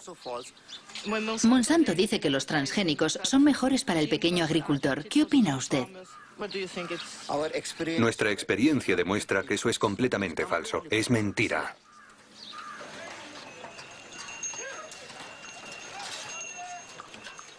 Este día de diciembre de 2006, la revuelta planea sobre el mercado de algodón más importante del estado de Maharashtra. 3 días después del rodaje de estas imágenes, estalló la revuelta y decenas de campesinos, entre ellos Kishore Tiwari, fueron detenidos. Nos ofrecen un precio muy bajo por nuestro algodón. Los campesinos están muy nerviosos. ¿A cuánto asciende tu deuda? ¿A cuánto asciende tu deuda? 52.000 rupias, 60.000 rupias, 50.000 rupias, 20.000 rupias, 50.000 rupias, 15.000 rupias. ¿Cuántos de vosotros no plantaréis algodón BT el próximo año? No quieren cultivar algodón BT.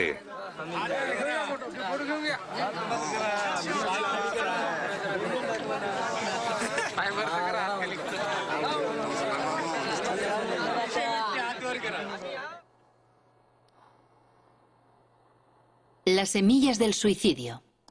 Es el título de un libro escrito por Vandana Shiva. Esta física, ganadora del Premio Nobel Alternativo, dirige una fundación económica y una red de granjas productoras de semilla bautizada Nadyana.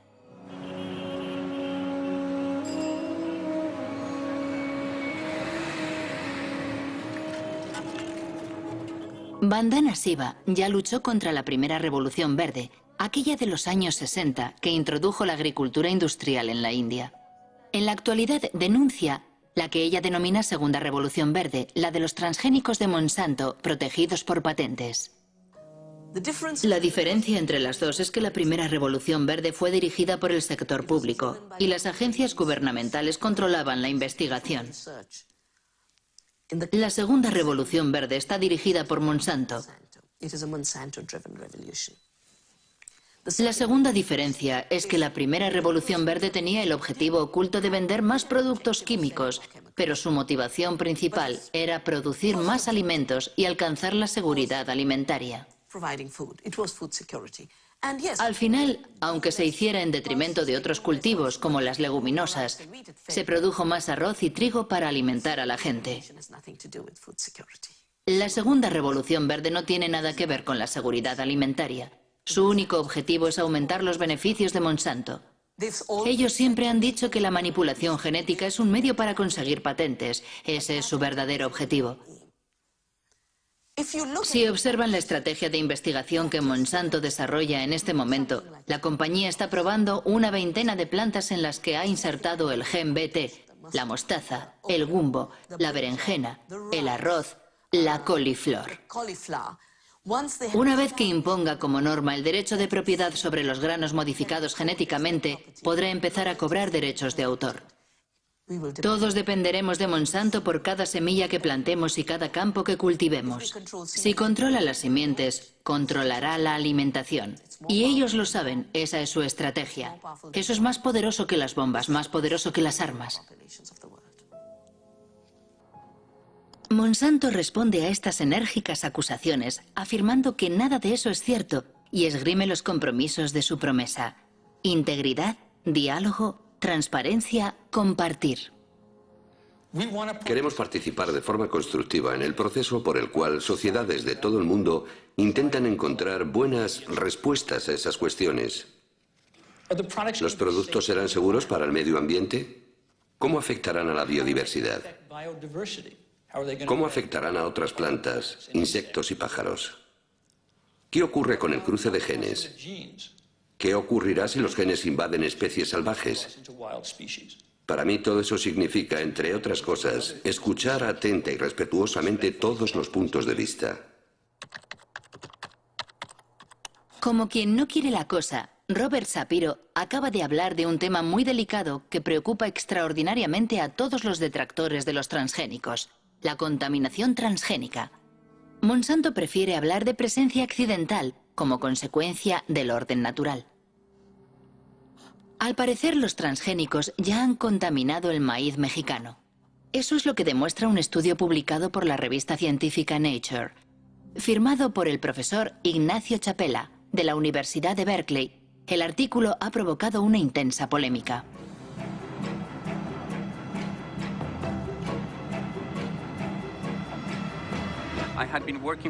Durante 15 años he trabajado con comunidades indígenas de Oaxaca, en México, para enseñarles a analizar su medio ambiente.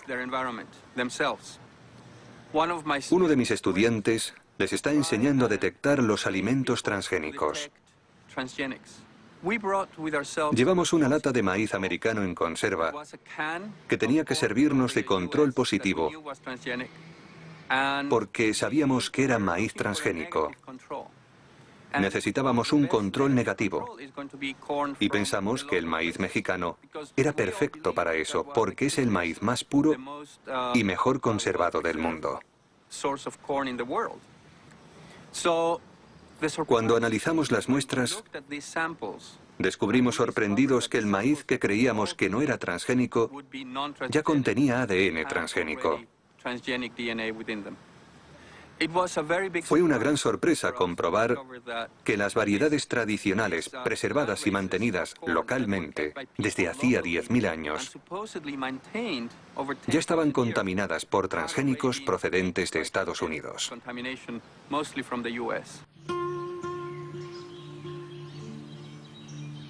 México es el lugar originario del maíz.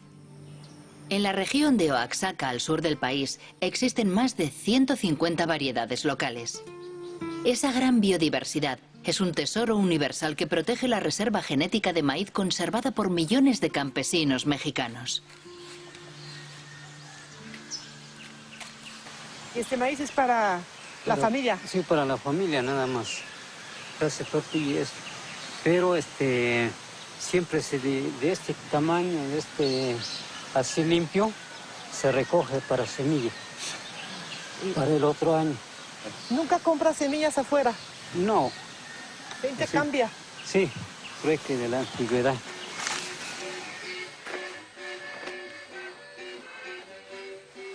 Para proteger la diversidad de su maíz, México ha prohibido los cultivos transgénicos. Sin embargo, en el marco del Tratado de Libre Comercio firmado con Estados Unidos y Canadá, el país no puede impedir la importación masiva de maíz americano transgénico en un 40%. Destinado exclusivamente al consumo humano y animal, el maíz americano amenaza la producción local. Fuertemente subvencionado por la administración de Washington, el maíz industrial, como aquí se le llama, cuesta 2 veces menos que el maíz tradicional.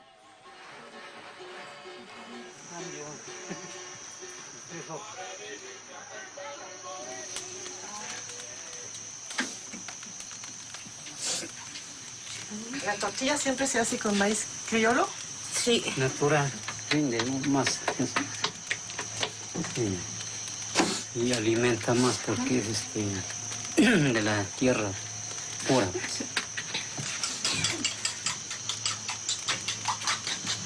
Este es el maíz morado. Antiguamente mis abuelitos sembraban. Ahorita se sigue conservando. Así es. Antes de la conquista ya. Sí. No, y ya viene la otra conquista. ¿Cuál es la otra conquista? Transgénico, pues. El transgénico. Para tumbar esto. Y desaparecer lo criollo para que reine el maíz hecho. Vamos a depender mucho de eso porque vamos a tener que poner fertilizante que ellos vendan, insecticida que ellos vendan. Todo lo que ellos tengan que vender, tenemos que comprarlo para que haya maíz, si no, no va a haber. Sin embargo, el criollo, sin ponerle abono, ni insecticida, ni nada, Por lo menos así está.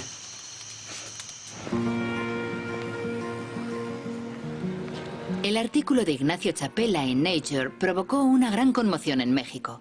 El Instituto Nacional de Ecología confirmó la contaminación del maíz mexicano. Los genes Roundup Ready y BT se han encontrado en el maíz de 5 regiones del país. ¿Qué ocurrirá si el maíz transgénico se cruza con las variedades tradicionales? La doctora Elena Álvarez llevó a cabo la experiencia con una flor local. Introdujo el mismo gen en varios ejemplares de la planta y después observó su crecimiento. Nosotros hemos visto que aún 2 plantas idénticas genéticamente, es decir, tienen todo el genoma idéntico, todos los cromosomas son igualitos y tienen el mismo transgen, pero este transgen está localizado en diferentes sitios, ¿no? Y sin embargo, cuando vamos a analizar el fenotipo, es decir, la forma floral que tienen estas plantas, algunas de ellas son idénticas al tipo silvestre, es una flor normal con 4 pétalos, 4 sépalos que están abajo, y otras son flores aberrantes. Tiene pelos ectópicos, tiene pétalos también con formas raras, y algunas de estas flores pueden llegar a ser completamente monstruosas. Y la única diferencia entre esta y la que parece silvestre es la localización del transgen, que se insertó en otro sitio por casualidad. ¿Por qué es preocupante? En México, una vez que estas semillas sean liberadas al ambiente, es muy probable que los transgenes vayan y se inserten en los genomas de las razas criollas mexicanas. Esto no se puede controlar. Una vez que se libera al ambiente y que hay entrecruza, que la va a haber porque el maíz se poliniza abiertamente por viento, entonces el fondo genético del criollo puede hacer que el mismo transgen tenga efectos distintos, ¿sí?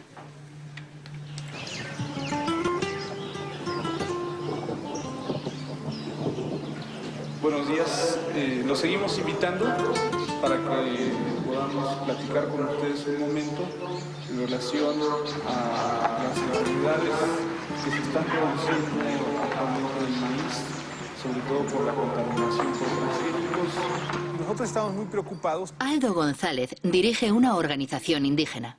Desde hace 2 años realiza una campaña informativa en las comunidades de Oaxaca.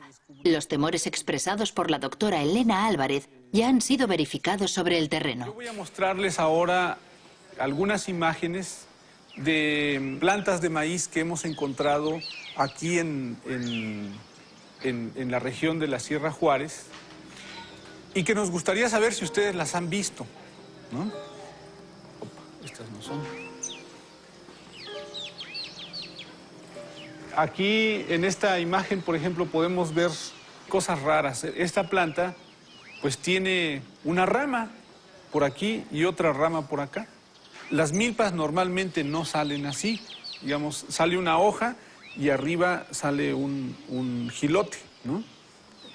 En este caso están saliendo 3 jilotes sobre una sola hoja. Son monstruos. Esa planta nosotros la enviamos a un laboratorio de biotecnología para que detectaran si tenía presencia o no tenía presencia de transgénicos y desgraciadamente nos dio positivo. Miren, plantas como esta las hemos encontrado sobre todo en la calle, en algún jardín, porque seguramente alguien fue a comprar el maíz a la tienda y pues iba caminando y se le cayeron algunos maíces y esos maíces crecieron, ¿no? Y entonces de esa manera es como se puede producir la contaminación a las plantas nativas de maíz. Lo que yo entiendo que en el futuro, si se deja que esto se prolifere dentro de los cultivos de los campesinos, al rato nosotros vamos a tener que comprar maíz porque nuestro maíz ya no va a servir. Es preocupante. ¿Qué debemos de hacer? ¿Cómo le vamos a hacer, no? Una de las recomendaciones que nosotros estamos dando es que si nosotros vemos cosas raras en algún momento, pues le quitemos la espiga, ¿no? Porque la espiga es donde sale el polen. Entonces decimos aguas, ¿sí? Tenemos que ser más vigilantes con nuestras milpas. ¿No le parece que puede ser una estrategia de una compañía como Monsanto lo que no puede alcanzar a nivel legal, lo alcanzas a través de la contaminación? Y nosotros pensamos en un momento dado que la contaminación incluso puede ser hecha a propósito. Si el lugar de origen del maíz está contaminado, ¿qué importa si otro lugar del planeta se contamina? Entonces, ¿esto a quién beneficia? Solamente a las empresas transnacionales como Monsanto, ¿no? ¿Cómo reaccionó Monsanto a la publicación del artículo de Ignacio Chapela sobre la contaminación mexicana? Los golpes bajos de Monsanto y el despido del profesor de Berkeley, firmado por Jonathan Matthews, director del GM Watch, un servicio de información sobre los transgénicos con sede en el sur de Inglaterra.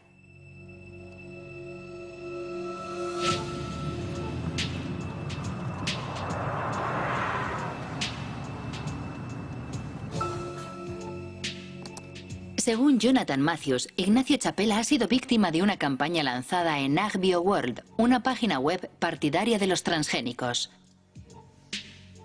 La víspera de la publicación del artículo de Nature, una tal Mary Murphy envió un email que AgBioWorld distribuyó entre miles de científicos de todo el mundo.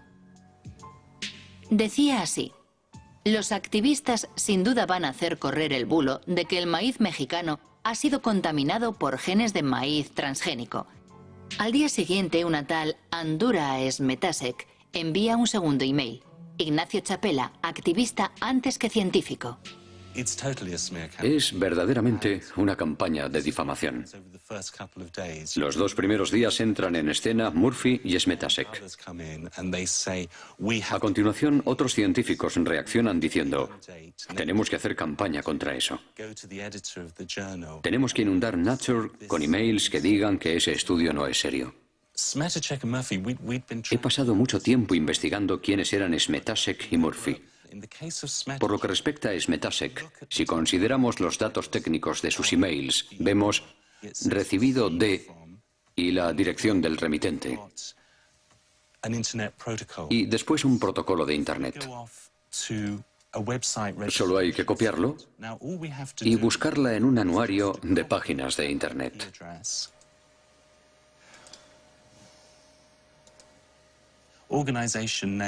Y descubrimos que la propietaria es la compañía Monsanto de San Luis. En cuanto a Mary Murphy, dejó algunas pistas que me permitieron llegar hasta ella. Como podemos ver aquí, los emails enviados por Mary Murphy son de la dirección bw6biwood.com. Investigando, descubrimos que bitboot.com es el nombre de una agencia de comunicación llamada Group Vivin y que entre sus clientes se encuentra Monsanto. Falsos científicos. ¿Realmente son golpes bajos? Sí, podemos hablar de métodos muy sucios que pisotean la ética más elemental. Demuestran que se trata de una empresa capaz de cualquier cosa por imponer sus productos en todo el mundo, incluida destruir la reputación de todos aquellos que se pongan en su camino.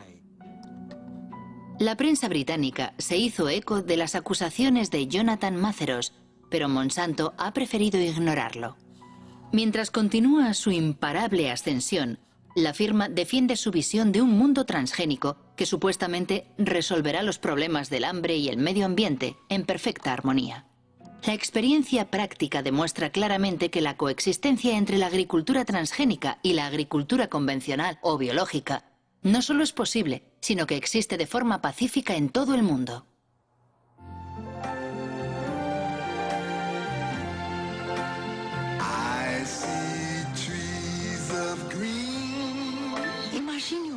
Imagine un mundo que proteja la naturaleza, la tierra, los ríos,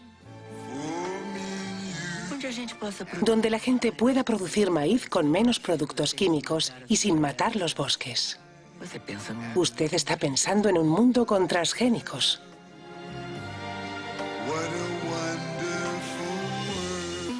Una iniciativa de Monsanto con el apoyo de la Asociación Brasileña de Nutrición.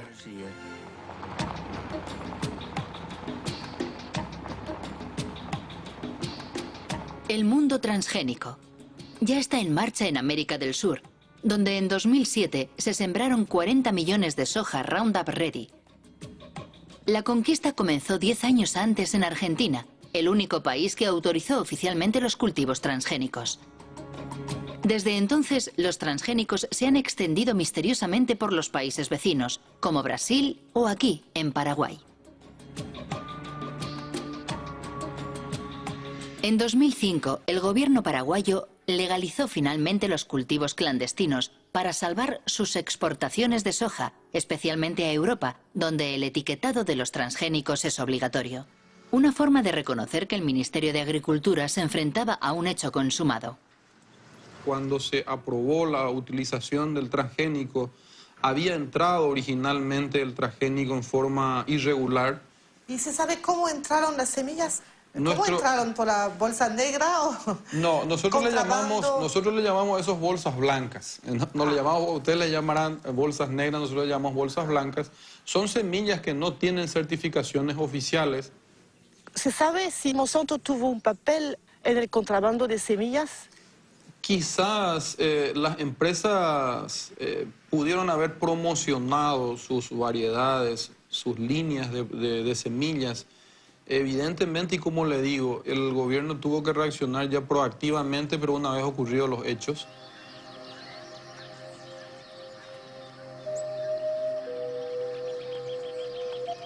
Sea cual fuere su origen, el contrabando fue un buen negocio para Monsanto. Desde que los cultivos fueron legalizados, la compañía ha conseguido que los productores paguen derechos por cada tonelada de soja producida. Igual que en Brasil.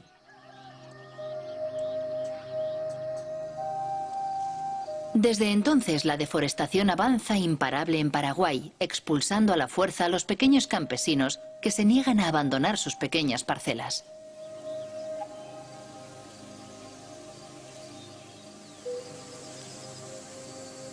Jorge Galeano dirige una organización campesina que lucha contra el avance de lo que llama el desierto verde. Así como estamos teniendo acá una muestra de lo que es el sojal. En realidad es solamente un monocultivo que destruye todo lo que está a su paso, ¿verdad? Entonces, estos eran totalmente bosque y, digamos, parte de la agricultura familiar campesina, que conviven con las plantas, con los árboles, ¿verdad? La mandioca, el maíz. ¿Le parece, Jorge, que el monocultivo transgénico puede convivir con las producciones de los pequeños campesinos aquí? Nosotros estamos seguros que no.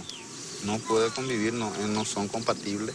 Es una guerra silenciosa que va eliminando comunidades campesinas, familias campesinas, biodiversidad que tenemos en el campo. Esta trae muerte, trae pobreza, trae enfermedades y la eliminación de todos los recursos con que nosotros contamos para sobrevivir. Actualmente por todo el país se fumiga Roundup, con avionetas o con abonadoras llevadas por obreros agrícolas sin ninguna protección. Se fumiga justo hasta la puerta de las casas o cerca de los cultivos de supervivencia de los pequeños campesinos. Todos los años se destruyen cosechas y miles de personas son contaminadas. Como esta familia rodeada por los transgénicos de Monsanto.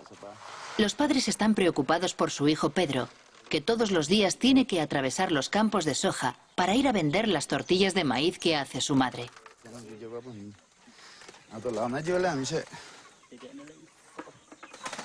¿Desde cuándo tiene eso? Le empezó hace 15 días. Empezó por el pie. Y después se le extendió. Así fue como empezó.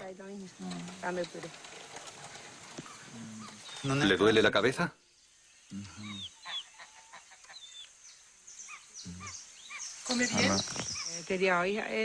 Muy poco.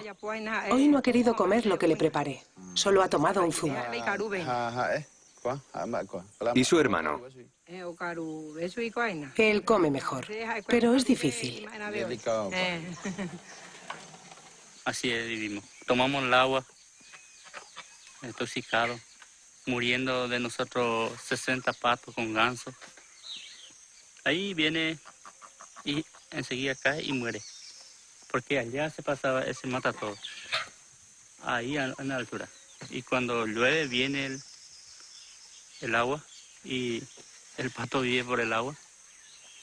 Y por eso. En Paraguay, el 2% de la población posee el 70% de las tierras cultivables y con los transgénicos la concentración no deja de aumentar. Las 3/4 partes de los productores de soja son extranjeros que invierten su dinero en el nuevo oro verde. Con la crisis de las vacas locas y la prohibición de las harinas animales, y más recientemente, con la pasión por los biocarburantes, el precio de la soja se disparó provocando una avalancha de los cultivos Roundup Ready. Según el último censo de Paraguay, 100.000 personas abandonan cada año el campo para instalarse en los suburbios de las grandes ciudades. La mayoría huye de la soja transgénica de Monsanto, destinada a alimentar los pollos, las vacas y los cerdos de Europa. Ñaña, imítala sobre el modelo de producción. Vamos a hablar del modelo de producción de soja transgénica promovido por Monsanto. Es una empresa multinacional presente en el mundo entero, cuyo objetivo es controlar toda la producción de alimentos en el mundo.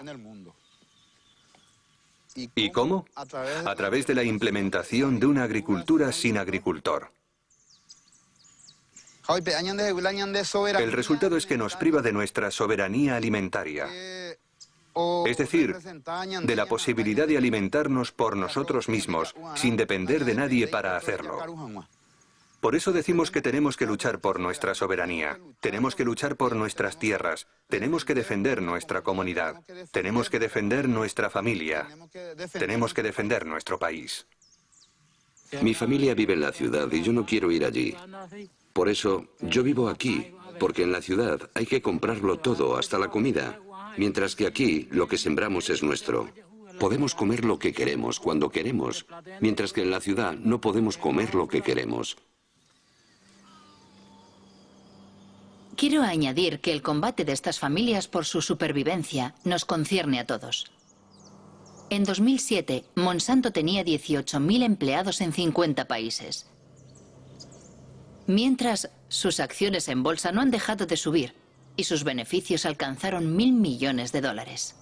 Entre sus accionistas se encuentran fondos de pensiones, bancos, pero también cientos de miles de pequeños accionistas.